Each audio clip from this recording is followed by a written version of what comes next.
If you'd all join us in the Pledge of Allegiance, we'll get started. And we're without a flag. You forget something? Dr. Marty's got a flag right.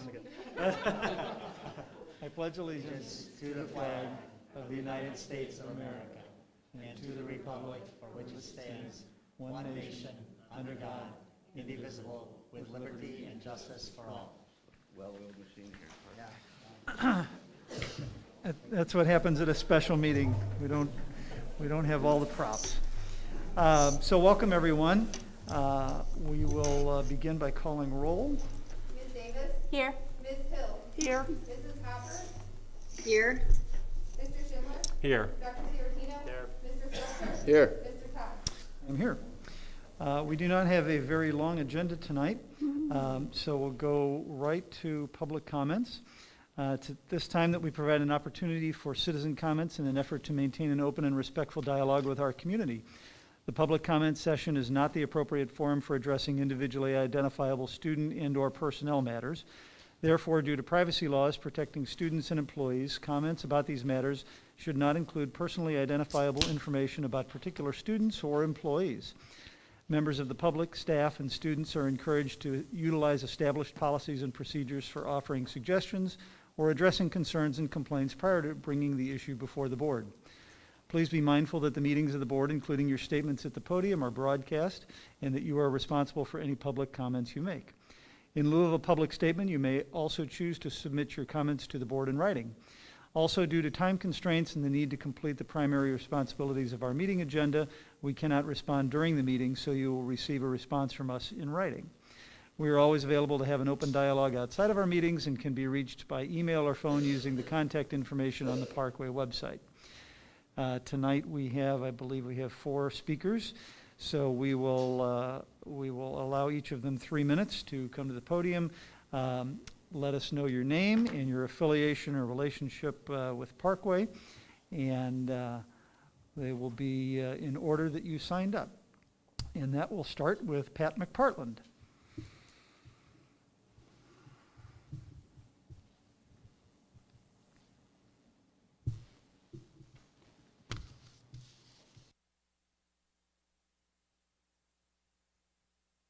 President Todd, Vice President Hopper, Dr. Marty, board members, Mrs. Stover. I'm Pat McPartland. I'm president of Parkway NEA. I want to take a moment to first and foremost thank again all the staff in every building and every facility in this district whose work continues to make what we call school happen. The efforts are amazing in the light of continued challenges and elements, and just each time I'm up here I want to take an opportunity to just thank them for the work they do. I admire what everyone does at every level. It is amazing that things continue to go as well as they have. So thanks to those people. I also want to take a moment to thank you as a board. In the December 15th meeting, you established very clearly where you stood and how you would move forward in dealing with the pandemic. And as the duly elected, legally empowered authority to make those decisions for the district, you seized those and are doing those things, and I thank you for that. It is a difficult time for you as well as board members, and that is something that needs to be acknowledged. As we go forward, challenges are not over. COVID is not finished with us, clearly, and so I hope that you will continue, both tonight and next week and next month, continue to operate under those two pillars that we talked about. Dr. Marty put out almost a year and a half ago: health and safety of your staff and your students, and to ensure continuity for the experience of students. I think those are great guideposts. You're following those, and those are very important as we move forward. The last thing I'd like to point out, and I did praise everyone involved, but I also need to let you know your people are weary. This is hard. People are working in ways they've never imagined. And so as we go forward into second semester, I think it's very important, both you as a board and certainly district administration, I know there are efforts underway to look at how to address some of those things. What can be taken, we often say, what can be taken off of the plate? What responsibilities could be diminished? Your people are tired. They are working hard at every level, whether they are Dr. Marty and his team, bus drivers, custodians, nurses, secretaries, maintenance people. Everyone is working hard, but they are weary. So I ask that as you move into second semester, you think about how to address those pieces. as we continue to grapple with this. And again, thank you and thank everyone for the efforts they make to keep school going. Thank you. Next up is Ryan Kerr.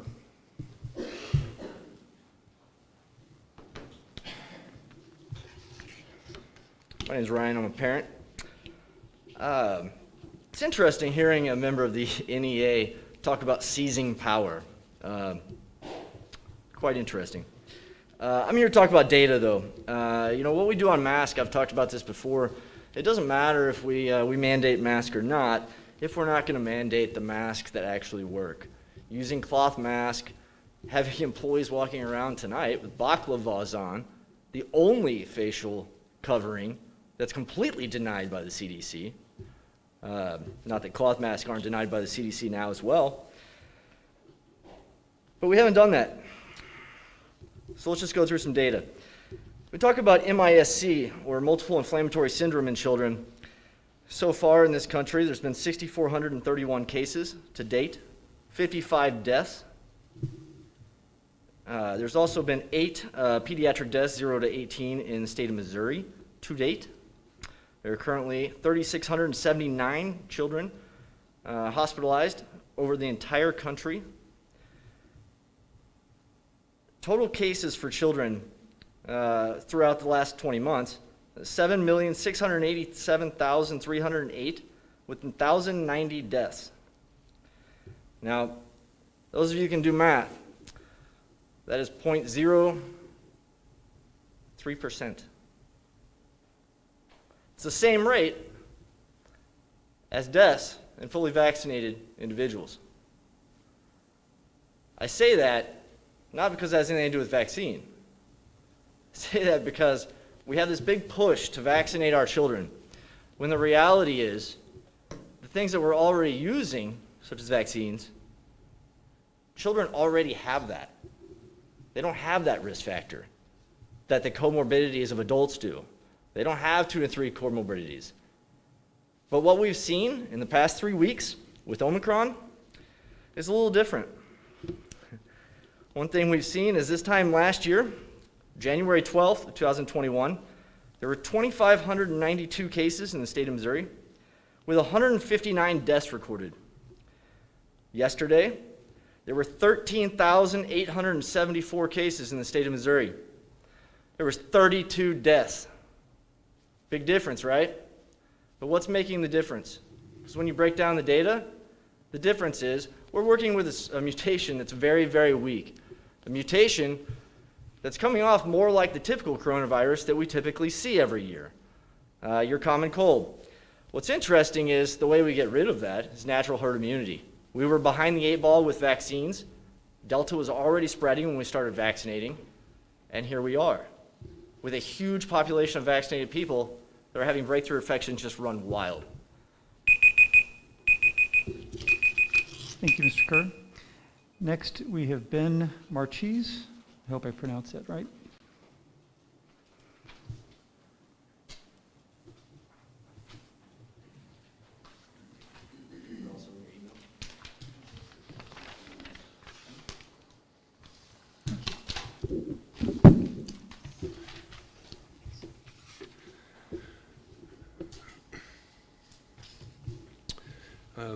My name is Ben Marchese. I have 3 children in Parkway schools.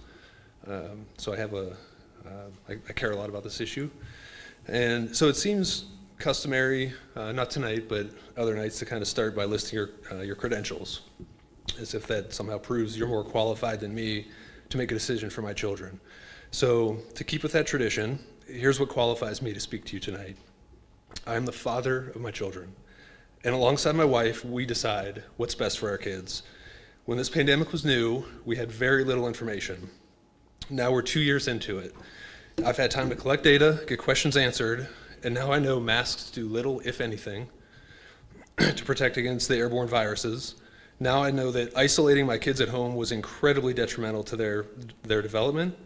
And now I've had a chance to read Brown University's research that says our children, the pandemic era children, have a 23% lower IQ than pre-pandemic children. Now I know that statistically there is 0 risk to my children, even if they do contract COVID. In fact, all 3 of them had COVID last year. and they completely recovered in just a couple days. And now I know because of that, they are naturally more protected now from catching or spreading it again than with any other preventative measure. So in spite of all the research I've done, the time I've had to weigh the options, and to decide what's best for my children, we still have a group of people out there wanting to control everyone else. They're filled with fear and misinformation, telling me that I have to mask my children just a little bit longer, or else this pandemic will never end. They have no right to tell me how to raise or protect my children, and we don't vote people to the board so that you can tell me how to either. I've done my research. I know what's best for my kids. It's my responsibility to make that decision. The evidence is mounting that we know that we're worse off now since we've been forced to wear masks than we were over the last 2 years. Conveniently, everyone in this process has full immunity against any damages caused by masks, vaccines, and isolation, except the parents. We have the full burden of dealing with any and all fallout to our families, and yet we're not even given the freedom to decide what risks we're comfortable or willing to take. Some parents want their kids masked, double masked, or triple masked, and some parents don't. That's all we're fighting for, is the freedom to make that decision. Thank you. Thank you. Next up is Rebecca Porter.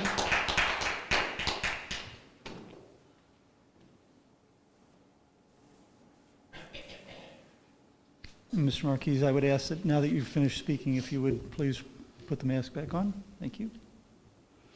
Ms. Porter? Hi, I'm Rebecca Porter. My son is a senior at Parkway South. I'm also a retired math teacher, taught in a different district for a long time, and subbed extensively through last school year. Would still be subbing now were it not for the mask requirements. So as you can see, I am definitely against the mask requirement. I am not against anyone wearing masks. If you believe masks work and it makes you feel better, I think you should wear a mask for all students, for all teachers, everyone is in a school, everyone everywhere. I have no problem with that. I have a few questions for the board. I did write an email as of, it was December 16th, so the day after the last board meeting, and I have not yet heard back. So I have some questions regarding that. First question is HB 271. I know you're familiar with it. I'm sure you've read it, and the corresponding Coles County ruling. You know, we are no longer in the state under a state of emergency, which affects how 271 acts. Under 271, with a state of emergency, you'd need to vote every 30 days for a mask requirement. Since we are no longer in a state of emergency, it's now every 21 days, so we've missed that vote. So apparently we think that does not apply to the Parkway School Board. I'd like to know if that is the example that you would like to set for our kids.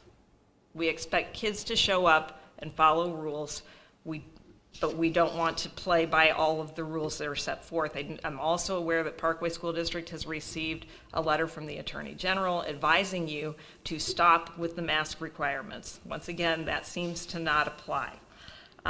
Students are also weary. We have kindergartners who are now nearing the end of second grade. They don't know what it's like to attend school without a mask. As a former educator, I'm well aware that kids that age need to see their teachers' faces. Teachers need to see their kids. As a middle school math teacher, I needed to see my kids' faces. That's how I can tell if they get it. So that's just my 2 cents as a unaffiliated former educator. Yet one more question. If mask requirements work, why are the numbers surging now? Kids have been back in attendance for 2 weeks. They've been under a mask requirement, and now we're seeing cases go up. Also, does it really matter if cases are rising when hospitalizations and deaths are not following suit? I'll leave you with that. Thank you very much. Okay, next, we have no additions, corrections, or modifications to tonight's agenda, so may I have a motion and a second to approve the agenda for the special meeting of the Board of Education as scheduled for January 13th, 2022? So moved. Second. All in favor? Aye. Any opposed? Motion carries 7-0. So next up is 6.0, consideration and action of Parkway's pandemic response plan. So I'd like to call on Dr. Watson, our deputy superintendent, and probably Dr. Marty, our superintendent, to. Well, I'll just break a introduction at the, certainly in our December meeting, the Board of Education approved the pandemic response plan with the promise that we would be back prior to a 30-day period to bring any modifications or changes. And so to reach that tonight, we're bringing to you a report by Dr. Watson. Our superintendent's action team has worked with data and information, and updating you tonight is our obligation. And Dr. Watson's going to do that and provide you with the opportunity to hear our recommendation and then to proceed with your decision on the next period of time. Dr. Watson, thank you. Good evening, President Todd and Vice President Hopper, members of the board, Dr. Marty again, and Mrs. Stover. First and foremost, we always think about our Parkway mission, start with our Parkway mission. This is why we're here. This is why we do the things that we do. As we think about the 4 C's and our responsibility is to help them be capable, caring, curious, and confident. And I got it in the wrong order, I think, but no, I did. I got it right. Capable, curious, caring, and confident. So that should always be at the forefront of our thoughts. So this evening, I am bringing to you just updates to the plan that have been made since the last meeting on January 7th. So these are the areas that we will briefly cover this evening. Face coverings, one aspect of the communicable disease policies section, events and activities, and clean and healthy habits. So our first recommendation to the board this evening is around face coverings. So when we shared, as Dr. Marty said, the plan in December, we thought face coverings would be required through January 17th. But based on the conditions in our community, in our schools, we are proposing that face coverings be required through February 18th.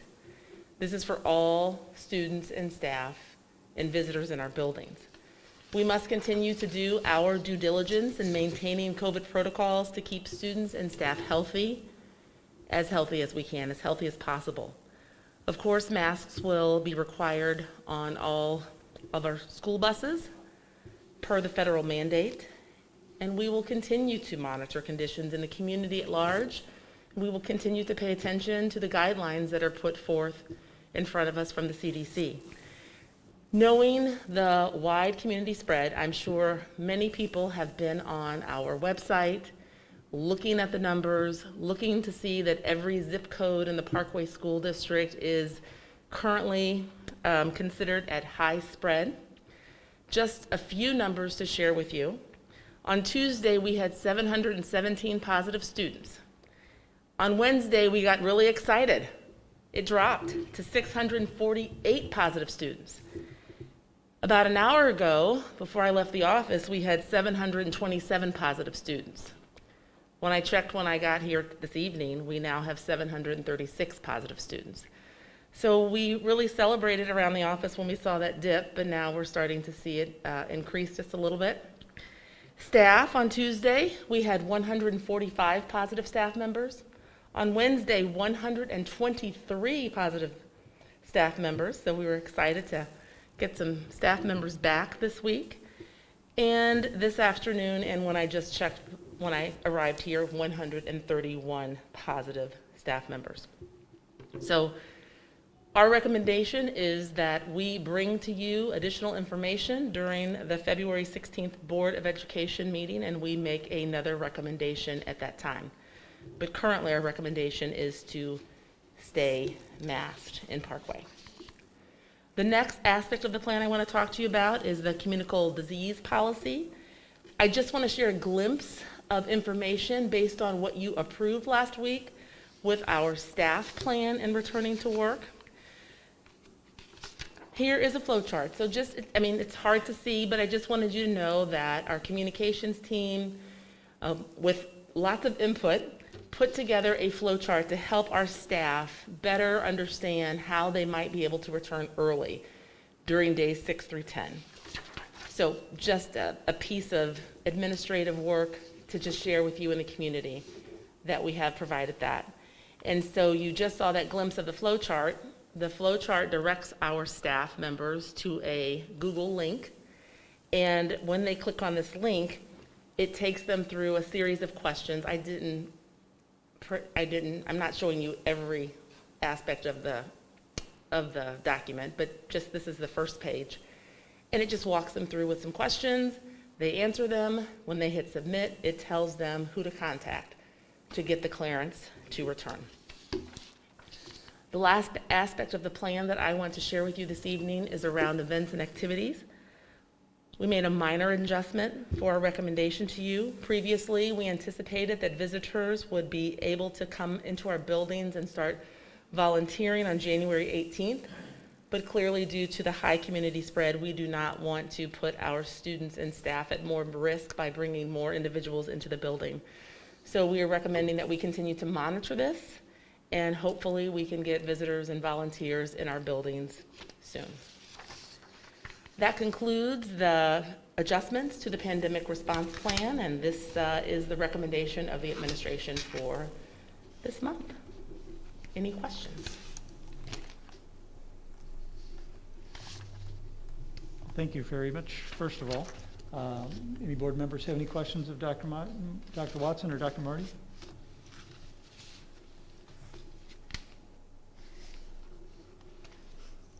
I'll ask a question. Can you hear me? Yes.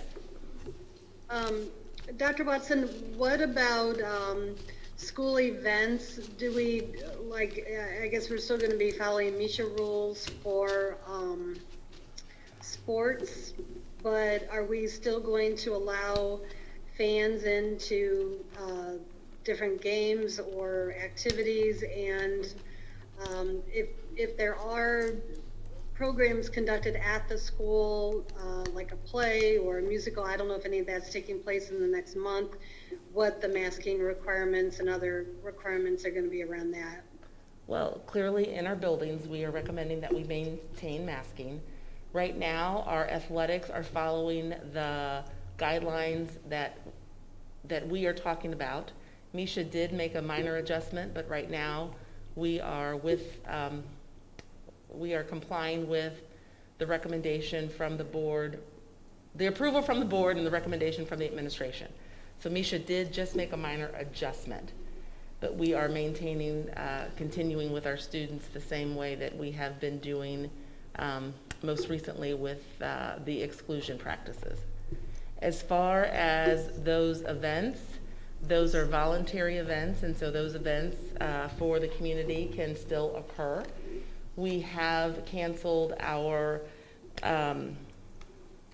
events that we are hosting for parents and students this month that can be virtual. So for example, our middle schools, we're planning on 6th grade orientation registration for parents and students in the building. They are doing that virtually just like they did last year because we felt it was not wise to invite hundreds of parents into the building and students at this time. And other events have been postponed. You're probably aware that one of our art shows has been rescheduled for another time where we feel it is safe to bring so many people together.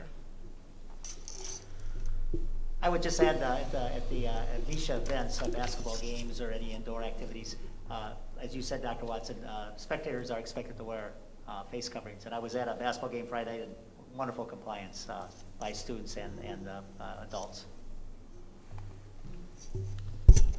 I just want to take the opportunity to thank you, Dr. Watson, and Dr. Marty, and everyone involved in bringing the recommendation to us. You know, when we have these meetings, you know, this is sort of the culmination of a lot of work by a lot of people with the twin aims of educating our children and also keeping them safe. And it's not always easy, and especially not the last several years. I just want you all to know that on behalf of the board, you know, the work doesn't go unnoticed. And as a board, we get to chime in, and, make our thoughts known, and then you all are the ones that have to do all the heavy lifting and the hard work, and we just want to let you know that we appreciate your efforts. Thank you. Under this recommendation, it's my understanding that we would have this again next week at our regularly scheduled board meeting where. Oh, I forgot about that one, yes. Yeah, so I Jump to I assume February. that will be another recommendation, another Yes. opportunity, since we're already going to be together. Yes, thank you. Thank to you, I re-up. And- apologize for and- that. And so I presume there would be, if something magically changed in the next 6 days, you might change your recommendation one way or the other, or we might ask you to change something. Is that correct? That is correct. Okay. I apologize, I think we're meeting so much, I was jumping to That's quite February. all right.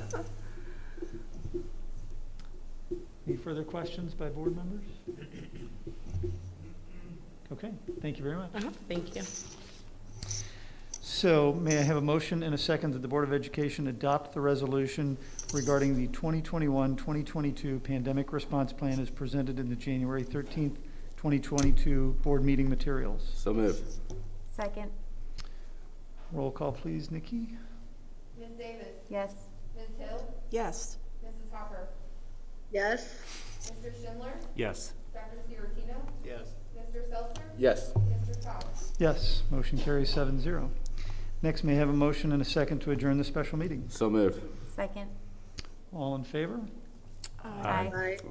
Any opposed? Motion carries 7-0. Thank you all for attending.